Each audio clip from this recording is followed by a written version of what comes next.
Are you starting going to the gym and wondering what is all these PRs, RIRs and what they actually mean? Well, you stumbled across the right video because today I'm going to explain every gym terminology that you need to know. Well, I'm with you. You're going to the gym to learn a foreign language or other terminology and it's difficult to understand. But today I'm going to break down one by one each term you need to know to lift with confidence.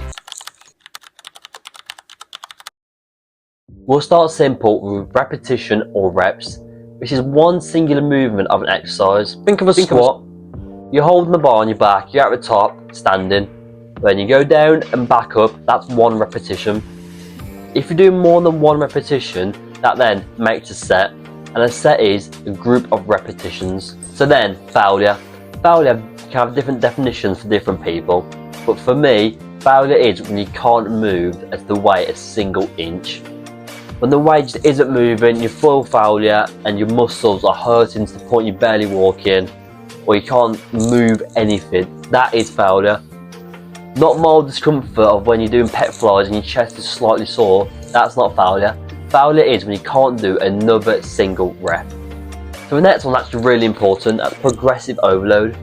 Progressive overload is when you're progressing your reps, weight or sets week in, week out. Let's say you got week 1, you're doing squats, you did 6 kg for 2 reps. The next week you're going to go in when you squat and aim for at least one more rep. If you do 60 for 3, that's progressive overload as you're improving on the weekly basis. Progressive overload is key to track it as it's a main sign that you're putting on muscle, because the stronger the muscle, the bigger the muscle. Them two go hand in hand. Once you can't get any more reps, next week you can up the weight instead. When you up the weight, that's progressive overload as you're doing more than you were doing last week. In short term, progressive overload is just improving how much weight you're doing over the long term basis, and this can compound and result in massive lifts. Next is RPE. RPE is rate of perceived exertion. This is so that you can track how much you actually go until failure. This is based on a scale of 1, which is nowhere near failure and not even discomfort, to 10, which is I could not get another rep and it was complete failure. It's important to track these as you don't want to push every exercise to RPE 10, because RPE 10 is absolute failure. You could not get another rep and this will cause a lot of soreness and DOMs, which we'll get onto later. So it's important to track your RPE so that you know how hard you worked on that day and how heavy the actual weight was. For example, an RPE of 9 means I could possibly get 1 more rep in. RPE of 8 would be I could get 2 more reps. And you base your lifts based on that, which is very subjective and difficult to track, but the more you go gym, the more you'll know how heavy it actually feels compared to your 1 rep max. AMRAP. AMRAP is as many reps as possible. This is a sort of PR method they can go for, where let's say your max squat is 180, but you want to test your AMRAP PR. So you then go for 160 and see how many reps of that you can get. But it's important to track as 1 rep maxes aren't a true test of strength, as some people are built differently, as you could be better at, for example, doing reps when doing heavier weight. So if testing your AMRAPs, that's really important to show strength in reps and 1 rep maxes. I personally prefer to test my AMRAP PR, as let's say for bench my max is 110. So I'd prefer to test how many reps I get out of 100, for example, to test how strong I really am of my AMRAP PR. RIR. This stands for reps in reserve. This is how many reps you have left in the tank to achieve failure. This is another measure and metric of how close you actually are to failure, as you don't want to push every exercise to failure as mentioned earlier, because this will cause DOMs, which I'll get onto later, and soreness and potentially even injury. So leaving that 1 or 2 RIRs, reps in reserve, in the tank is good for overload, progression and reducing DOMs. This stage will cover movement and movement patterns, for example, compound exercises. These are the key lifts that use more than one muscle in order to perform. An example of these, as many people know, is squat, bench and deadlift, also known as SBD. Squat, bench and deadlift are your compound exercises as they target multiple muscles at once. For example, a squat targets basically all your legs in order to perform the exercise. Your deadlift targets basically your whole body, and your bench is your chest, your shoulders, your triceps, stabilize muscles in your back and shoulders. There's a lot of muscle going to make the movement. So that's why these are called compound exercises. And then that leads on to isolation exercises. Isolation is only one muscle you're getting targeted. For example, you're doing preach curls for biceps. Your arms go all the way down and back up. That targets just your bicep and your bicep alone. That makes an isolation exercise. Another example could be a pec deck. As you're going back and forwards, it's meant to just target your chest and only your chest, making it an isolation exercise. So the next one's doing hand in hand. It's concentric and eccentric. Concentric is where the muscle shortens. Eccentric is known as the lowering phase, where the muscle lengthens. This is where most of the growth happens. People don't believe it, but controlling the eccentric is actually so important for muscle growth, and it's more important than concentric in most terms. We'll picture on a simple exercise like pec deck. The pec deck, you moving forward, is the concentric. The easy way to picture this is bicep curls. You lifting the weight up to the top of the bicep curl is called the concentric phase, and you controlling it and holding it on the way down to target your bicep is the eccentric phase. A pair of movement patterns that are quite important are supersets and drop sets. So, a superset is when you do two different exercises to target different muscles back to back. The most common usage of these is biceps and triceps for your arms. You do a set of bicep curls, and after you do a set of tricep push downs. That's a superset, as you're doing different exercises that target different muscle groups back to back. And then a drop set to mean doing the same exercise but you drop the weight in order to get more reps. So let's say you're doing tricep push downs, you do 10 reps, you can't get any more reps.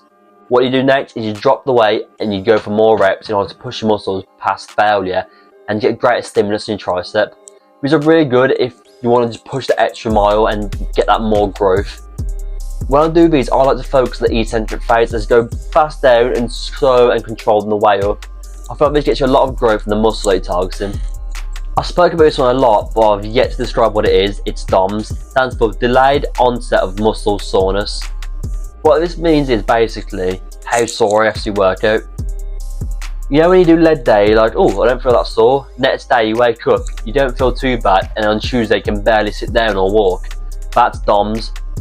Delayed onset muscle soreness is basically how sore you are days after. That's where the term delayed comes in. If you're not sore straight away, it takes time for your muscles to try and repair and realise how damaged they are from the session. This is a good and a bad sign, because DOMS is good as it means your muscles are definitely targeted and they'll be growing, so they'll repair bigger and stronger. But it's also bad if you don't manage fatigue. If you're really sore and can barely walk, there's no point trying the muscle again. If it's not recovered, it's not ready for use again. So to make sure, it's very important for you to control your fatigue and not go again when you're this sore and barely walking. It's just stupid. Your muscles aren't able to cope more and perform better as they would when they're fully recovered.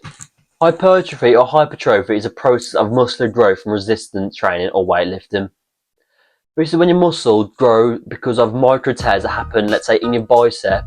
After you train them, they tear and they build back stronger and bigger to cope with the demand, and that's when you are growing.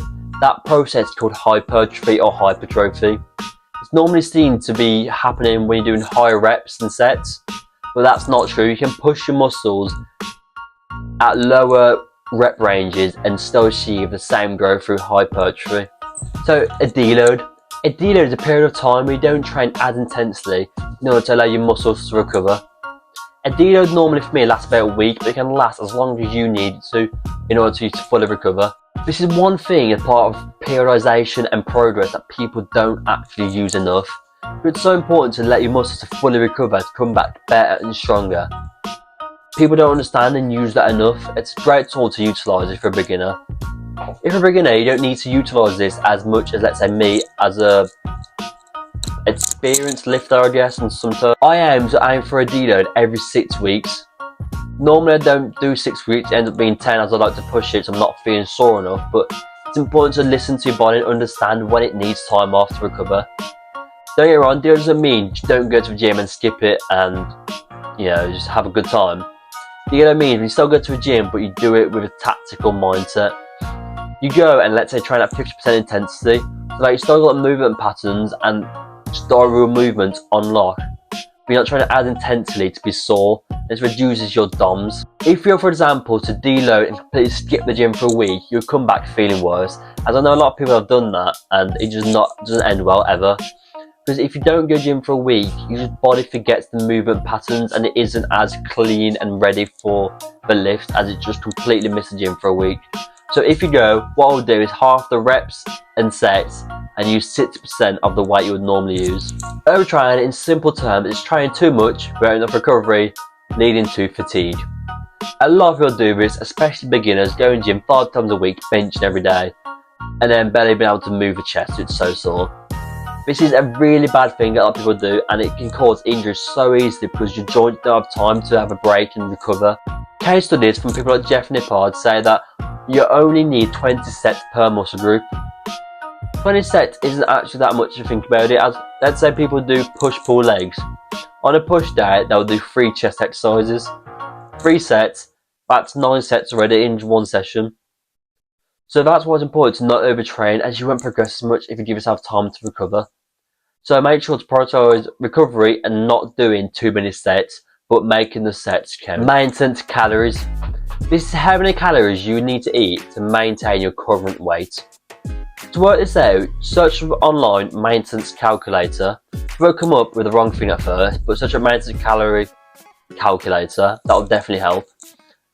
And you have to input things like your age, weight, height, and your activity levels. And then it will give you the average maintenance calories you need to do to maintain your current weight. It's important to know, as if you want to cut or bulk, then you need to decide on what calories you need to have around that. Let's say if you want to bulk, I would increase from the maintenance by 200 to 300 calories. So this will allow you for a slow progressive bulk without putting too much fat on. And if you cut, I'll do the same the other way. Look at maintenance and reduce 200 calories from that in order to lose weight progressively and just lose fat and maintain muscle. Alongside that, you have a surplus and a deficit. A surplus is when you eat above your maintenance calories, and a deficit is when you eat below your maintenance calories. If you're feeling overwhelmed, I understand. Luckily, we're done now. But there's a lot of terminology around the gym, and you don't need to know all of it. All you need to know is what a rep and a set is any other time. Just push hard till failure, work hard, and you'll see growth. You don't need to know all these terminology. And eventually, you'll pick it up anyway. As if you go to the gym and consistent, you will learn terminology through friends, Instagram reels, YouTube videos like this one. You will pick it up over time. Just don't sweat it, you'll get it in no time. If you've got any more questions or any more terminology you want me to cover, then let me know in the comments, as I think I've covered it all, but I'm not 100% sure. But if not, let me know in the comments, and thank you for watching, boys, and stay tuned for the next video.